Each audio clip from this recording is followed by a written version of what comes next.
Hello friends, welcome again to my YouTube channel. Friends, I have another question of circle.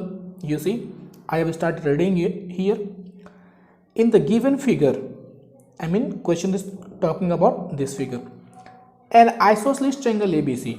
This triangle ABC is an isosceles. ये जो triangle दिया हुआ है ये isosceles है. Isosceles means what does it mean by isosceles triangle? Isosceles triangles means two sides of this triangle will be equal to each other. It means AB will be equal to AC. Okay. Now with AB is equal to AC, it has been written directly over here. Directly लिखा हुआ भी है कि AB जो है वो बराबर है AC के. Circumscribes a circle, मतलब ये एक सर्कल कंटेन करता है. ट्रायंगल के अंदर एक सर्कल गिवन फिगर में आसानी से दिख रहा है. Prove that point of contact P, ये हमारा पॉइंट ऑफ कॉन्टैक्ट P है, bisects the base BC.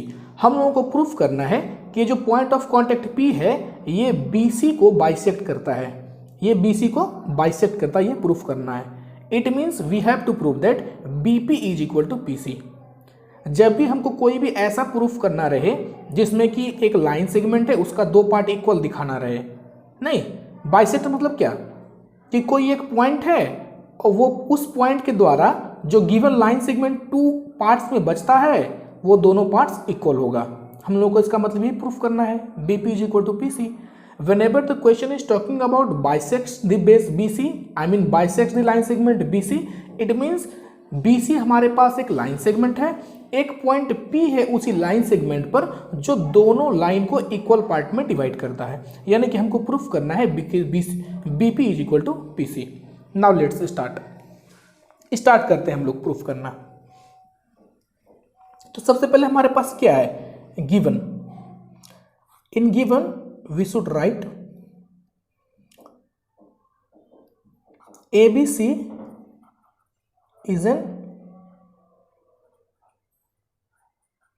isosceles triangle. ABC is an isosceles triangle. Therefore, we can write AB is equal to AC. It is given. ये given है हमारे पास. Now, by the property of what? Tangent. What we have studied in a circle. हम लोग circle में क्या पढ़े हैं? Circle में हम लोग क्या पढ़े हैं टेंजेंट्स के बारे में, कि किसी भी सर्कल पर एक पॉइंट से दो टेंजेंट्स ड्रॉ किया जा सकता है और उस दोनों टेंजेंट का जो लेंथ होगा वो इक्वल होगा, इक्वल टू ईच अदर होगा. ठीक है. The length of tangents from an external point will be of equal length. The length of tangents from an external point will be equal to each other. किसी भी exterior point से या external point से जो भी हमारा दो tangent draw किया हुआ होगा उस दोनों टेंजेंट का लेंथ हमेशा इक्वल होगा. नहीं तो उस तरह से हमारे पास इसमें कितना एक्सटीरियर एंगल है, सॉरी कितना एक्सटीरियर पॉइंट है, हमारे पास एक पॉइंट यहाँ है, एक पॉइंट यहाँ है, एक पॉइंट यहाँ है. हमारे पास थ्री एक्सटर्नल पॉइंट्स हैं, हमारे पास थ्री एक्सटर्नल पॉइंट्स हैं A, B और C, और तीनों एक्सटर्नल पॉइंट्स जो है वो सर्कल पर टेंजेंट्स बना रहे हैं, दो दो टेंजेंट्स बना रहे हैं. इसका मतलब है हर एक पॉइंट के लिए ये जो दो टेंजेंट बनेगा उसका दोनों का लेंथ इक्वल होगा.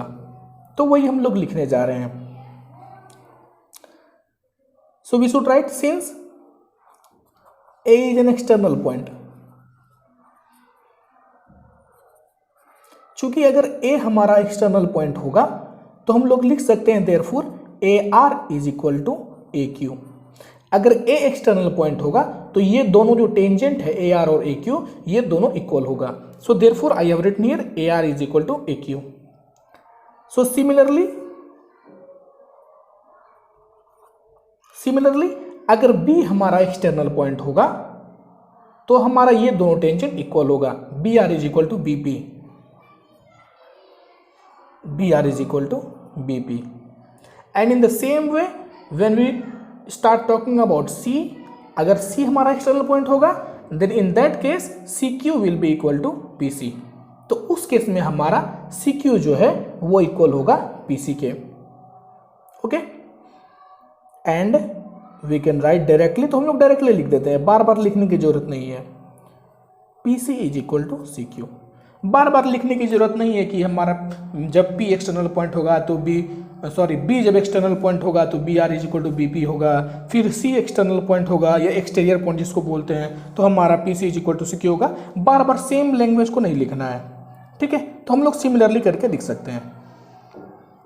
ठीक है, तो ये सारा हमारे पास इंफॉर्मेशन, ये सारा इंफॉर्मेशन हम लोग कहाँ से निकाले हैं, ये क्वेश्चन में गिवन था नहीं, ये जो गिवन क्वेश्चंस है, जो गिवन फिगर्स हैं, उसमें से इतना सारा इंफॉर्मेशन निकल करके आया हम लोगों के पास। अच्छा, अब हम लोगों को प्रूफ करना था क्या, BP is equal to PC. हम लोगों को प्रूफ करना है BP is equal to PC. अगर BP is equal to PC होगा तभी पी बाइसेक्ट करेगा बीसी को, नहीं। अच्छा, हम लोग लिखते हैं सिंस, ये क्वेश्चन में दिया हुआ है कि A B is equal to A C है, यहाँ पर दिया हुआ था गिवन में, तो ब्रैकेट हम लोग लिख भी देते हैं गिवन, गिवन से मिला हम लोग को A B is equal to A C.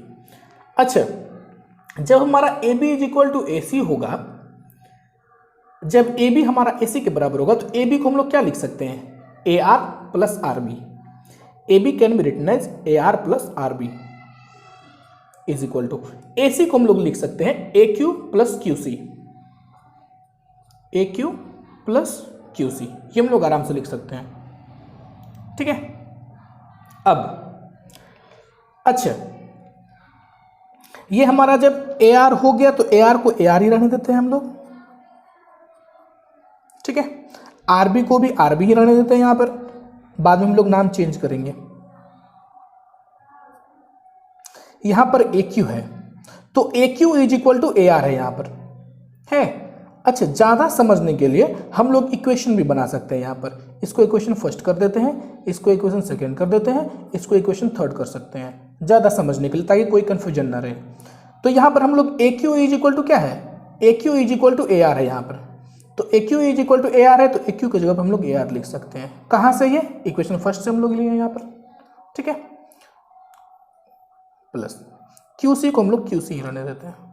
अच्छा, ये ए आर तो कैंसिल हो जाएगा दोनों तरफ, क्योंकि ये ए आर अगर इस तरफ लाएंगे तो वो माइनस में आएगा, ये ऑलरेडी प्लस में है, तो प्लस माइनस तो कैंसिल होता है, हम लोग जानते हैं, तो ये आराम से कैंसिल हो जाएगा, कोई दिक्कत नहीं है। इस तरफ बचेगा R B is equal to Q सी।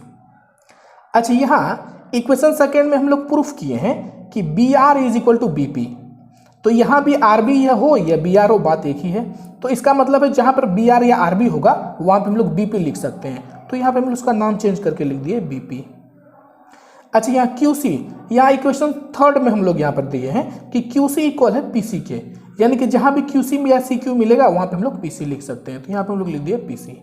तो ये यहाँ हम लोगों को मिला था फ्रॉम इक्वेशन फर्स्ट से, फ्रॉम इक्वेशन फर्स्ट से हम लोग ये लिए थे, और ये अभी जो हम लोग वैल्यू पुट किए हैं वो फ्रॉम सेकेंड एंड थर्ड किए हैं, फ्रॉम सेकेंड एंड थर्ड। तो वो ज़्यादा समझने के लिए यहाँ पर हम लोग ऐसे लिख सकते हैं, ओके। तो ये हमारा BP is equal to PC हो गया। तो बीपी कहाँ है, बीपी हमारा यहाँ है, पीसी कहाँ, यहाँ है। तो जब ये दोनों पार्ट इक्वल है और ये एक लाइन सेगमेंट का ही पार्ट है, इसका क्या मतलब है कि पी जरूर मिड पॉइंट रहा होगा, नहीं। जब पी के इस तरफ और पी के इस तरफ वाला पार्ट अगर इक्वल है, इसका मतलब है पी जरूर मिडिल पॉइंट होगा, मिडिल पॉइंट होगा, नहीं होगा। और जब P मिडिल पॉइंट होगा इसका मतलब है P बाइसेक्ट BC होगा, नहीं। So therefore we can write directly, therefore we can write directly this is therefore, okay, therefore P bisects BC, ये हमको प्रूव करना था, this is already proved, okay. I hope you have understood it well, okay, bye.